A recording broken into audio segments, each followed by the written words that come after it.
نماز جنازہ کے بعد میت کا چہرہ دیکھیں کوئی بھلا نہیں، لیکن افضل یہی ہے پہلے دیکھ لیں بعد میں نہیں۔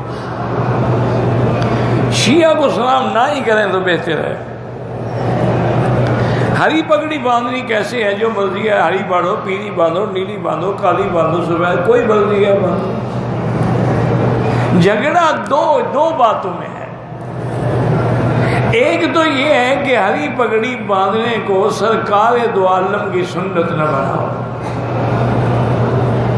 حضور پاک نے ہمیشہ سفید عمامہ استعمال فرمایا، اور سنت وہ ہوتی ہے جس پہ ہمیشہ عمل ہو۔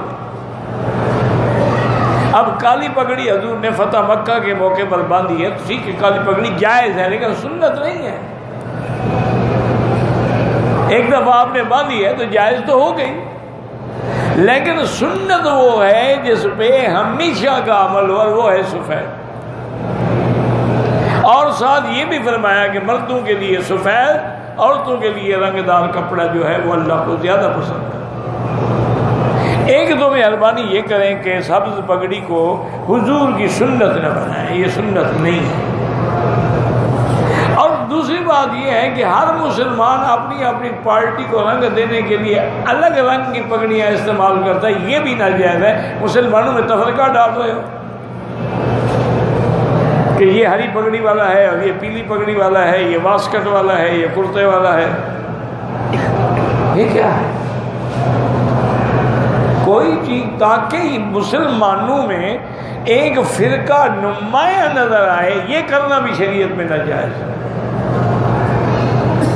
بالکل آج کل تو رواج بن گیا ہے نا جی کہ ہر علاقے کے پیر نے اپنے طریقے سے ٹوپیاں بنائی ہیں، اپنے طریقے سے کرتے بنائے ہیں، اپنے طریقے سے گلے میں ڈالنے کے لیے انہوں نے دوپٹے بنائے ہیں۔ یہ سب چیزیں شریعت اسلام کے خلاف۔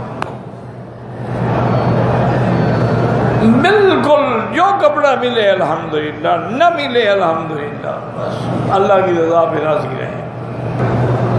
اگر میں نے 3 رکعت امام صاحب کے ساتھ پڑھی ہیں تو اب چوتھی رکعت میں صرف فاتحہ بھی پڑھ سکتے ہیں، اور بعض علماء کہتے ہیں کہ نہیں، یہ گویا کہ چوتھی رکعت آپ کی اس پہلی کے بدلے میں ہے، لہذا ثنا بھی پڑھیں، فاتحہ بھی پڑھیں، سورت بھی پڑھیں۔ اماں حوا کو بائیں پسی سے پیدا کیا، آدم نے سلا دیا، کیا مہر دیتے ہو؟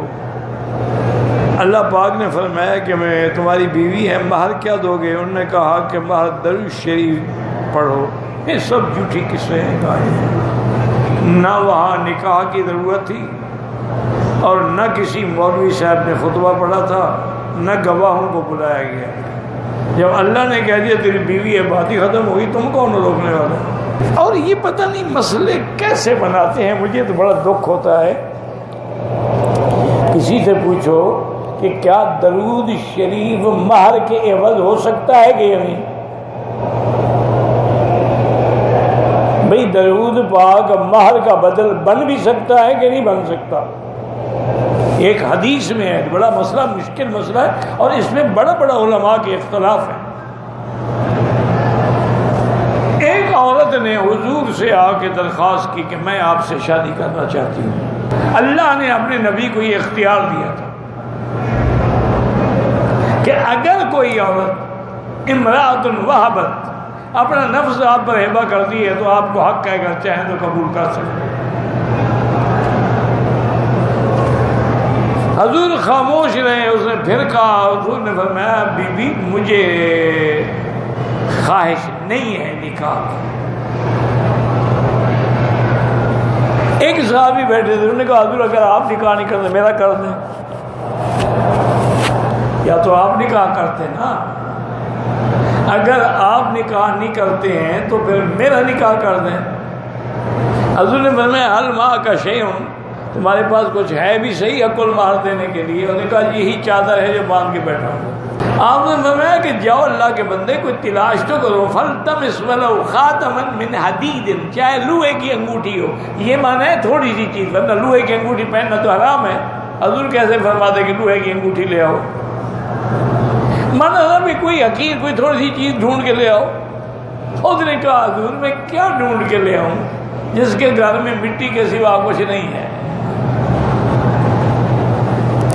تو اب حضور نے اچھا حل معک من القرآن شیء، تمہیں قرآن کی کوئی صورت یاد ہے؟ انہوں نے کہا ہماری صورت قضا و قضا و قضا و فلاں صورت یاد ہے، فلاں یاد ہے، فلاں یاد ہے. اور انہوں نے اچھا ایسا کرو تم اپنی بیوی کو یہی صورتیں پڑھا دینا. انہوں نے کہا جی بالکل حاضر، میں کیوں نہ پڑھاؤں، میری بیوی یہ پڑھاؤں گا.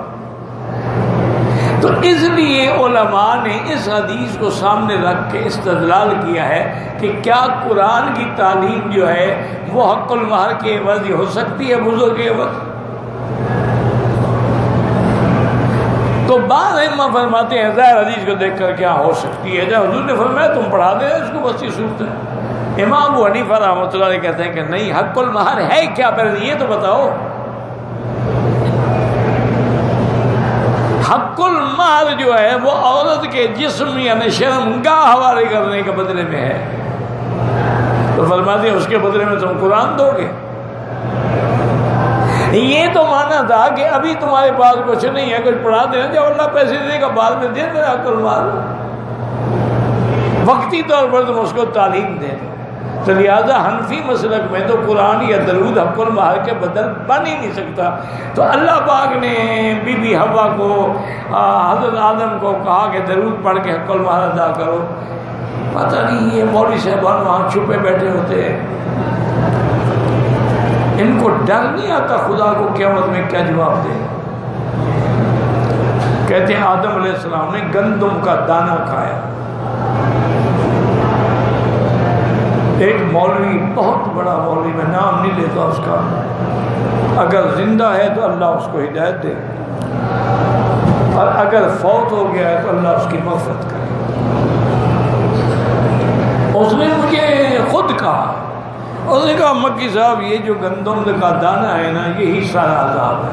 میں نے کہا حضرت کیسے؟ کہنے لگا حضرت یہ گندم کا دانہ جو ہے دو ہی تو دانے ہیں نا، ایک گندم کا دانہ کھانے والا، ایک عورت والا گندم کا دانہ. شکل دیکھ لو ایک جیسی ہے کہ نہیں ہے؟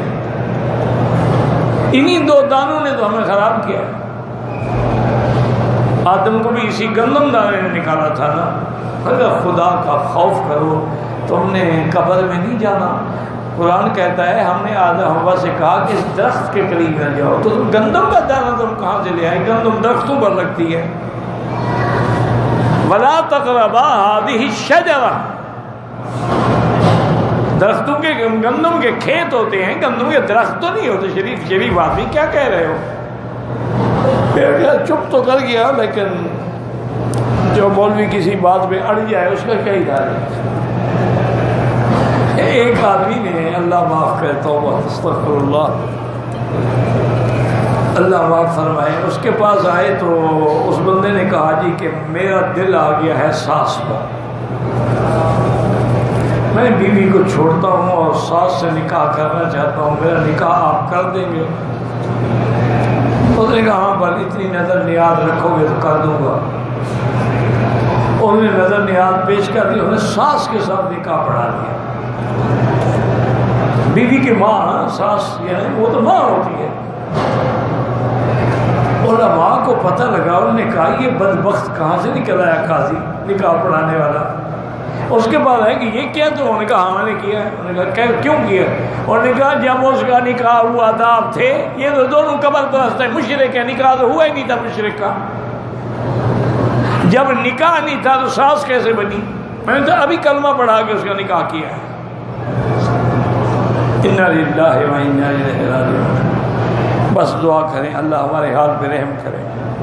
کہتے ہیں کہ جی یہاں کے ہوٹلوں میں جو مرغی ملتی ہے وہ صحیح ہے، بھی اللہ کو پتہ ہے، مجھے کیا پتہ ہے.